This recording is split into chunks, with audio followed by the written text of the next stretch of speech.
This is a golden opportunity for the Montreal Canadiens as gifted physical and offensive defensemen Kashawn, Aitcheson, and sniper forward Cameron Schmidt are both linked to the Montreal Canadiens as Craig Button's recent draft rankings came out, and these two are sitting at 16 and 17. They represent very interesting opportunities for Montreal, with Aitcheson being a perfect fit and Cameron Schmidt being very much like a certain Habs sniper. We have to dive into their scouting reports and all of that. Plus, we do have a little more noise on the Sidney Crosby front and wanted to revisit something Eric Engels said very recently. So we got a lot of big stuff to get into on this episode of Habs Digest. But quick reminder, hit that free subscribe button. We're so close to 21,000. Thank you for tuning in every single day, each and every one of you.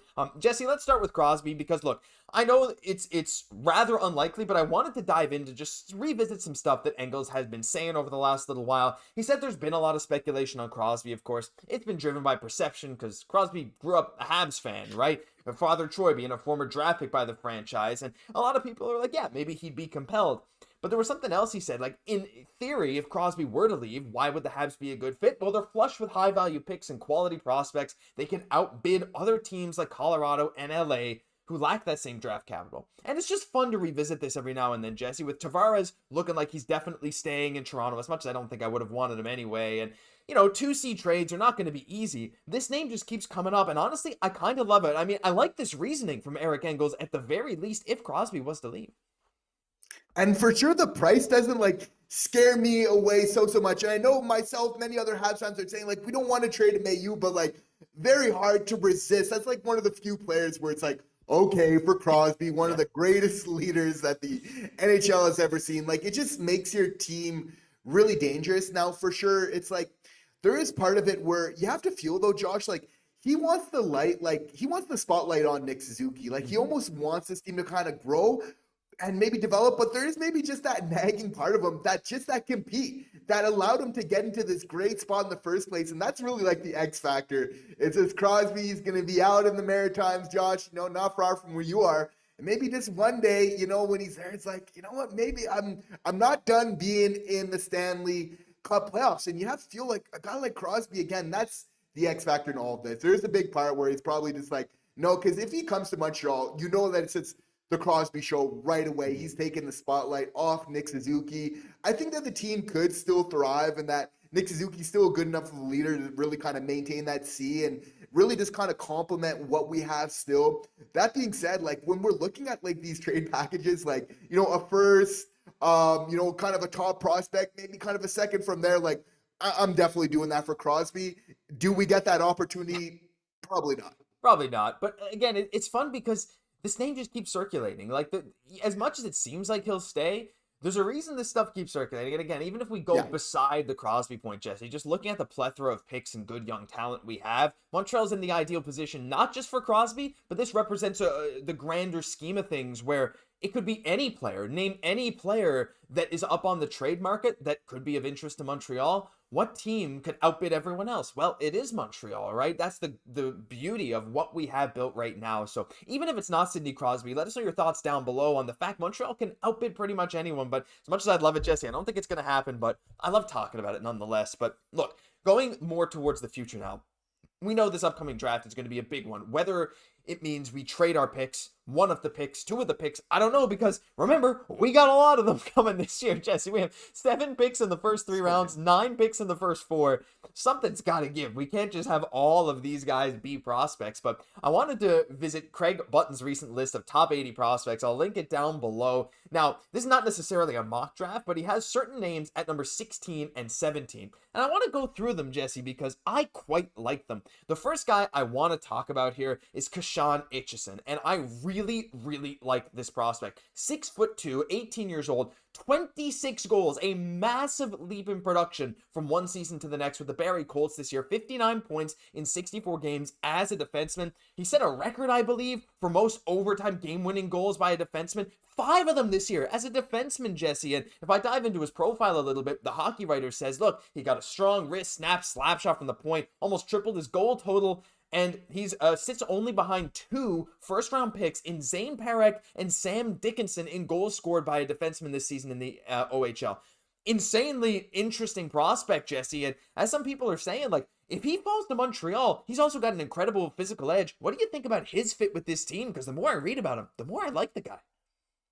And I mean, that physicality, as we see in the playoffs every single year, is really what allows you to wear down those other teams and have that success. And he's a really dangerous combination, Kashawn, of like being really good at hitting people, but then also being such a good skater to get himself in those positions to really hit. So obviously very dangerous out on the ice. Also considering, his goal totals that we've seen, like that growing offensive game, some of his goal totals we've only seen from a couple other guys who have now, like Brent Clark, who have now projected further teams, to be very great players in terms of goal totals there. So the one thing with him is that, like, he stands up for his players out on the ice, but he also gets into some penalty trouble as well. So that's maybe just like the one thing. But like for me, I'd rather have like too much fight in you and have to maybe kind of tone that down than not quite enough. So, I mean, a very interesting prospect at that target. Absolutely. And like, that combination of offensive skill and physical edge, I mean, discipline you can learn, right? Like that's one of those things, Jesse, especially with a culture like the Montreal Canadiens right now. Like,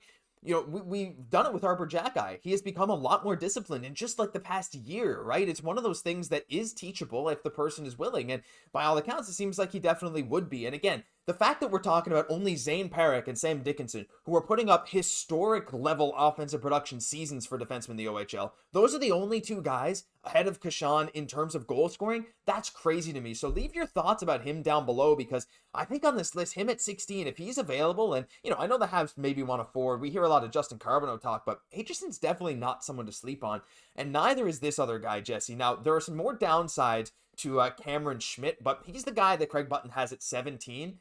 Look, incredible offensive player. The problem with him, 5'7", 160, right? 5'7" and a quarter is his official listed height, but 40 goals, 78 points in the WHL, 31 goals as a 17-year-old in that league when a lot of that season was 16.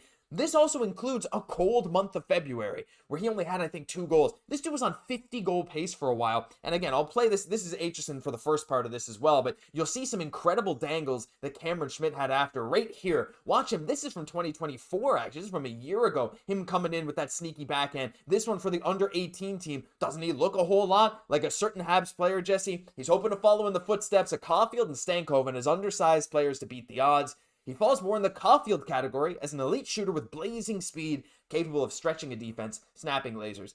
As much as Montreal needs size, Jesse, it is very interesting to draw Cole Caufield comps at a position close enough to where Caufield was drafted. I don't see him as more of a fit for Montreal, but again, that offensive talent, if any team can develop an undersized player to be an impact guy, Montreal seems to be the one. Yeah, and for sure, like after Hutson, it's really hard to discredit anybody because of their size. That being said, it's like when we talk about draft, there's like best player available, then there's also kind of like position that you need, but there's also like roster composition. I think if we don't have a Caufield, then a guy like a Schmidt who has a combination of both like speed and skill and is tenacious off the puck, like that's like a really great combo. And this is a guy that like he'll still hit even though he's smaller. Like he really competes. And then we've just seen from the highlight pack, like some pretty impressive stuff. Just, I mean, at any level, I think to be able to score some of these goals in the way that he is pretty impressive there.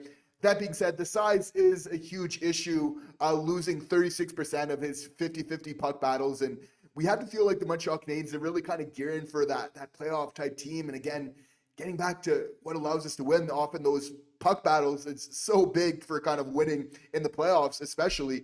Has to be like a big factor, but obviously with that skill there, if it wasn't for that roster composition, if we didn't have our Caufield already, I mean, I'd be all over a player like this. And you know what, Jesse, I kind of think about this now. The cool thing about the Habs situation at this draft is, as much as I like to think about these players being future Habs, we also almost have to think of these players as being picks for other teams. And there's absolutely a world, especially with the, like they said, the thriving of Stankoven, of Caufield, even a guy like Hutson, getting these undersized guys to go a little higher in the draft. If another team is interested in a guy like a Cameron Schmidt, then you never know. They might want to swap their pick up to where Montreal is to snag this guy. So even looking at it from that front could be a big opportunity for the Habs. But listen, we'd love to dive deeper into this. Time's running out. That'll do it for this episode. But leave your thoughts on Aitcheson and Schmidt down below. Aitcheson seems like a cool guy. There's a lot of cool guys. Also leave your favorite draft prospect down below as well. I'm Josh Gosse, my co-host, Jesse Poirier. We'll catch you in the next one.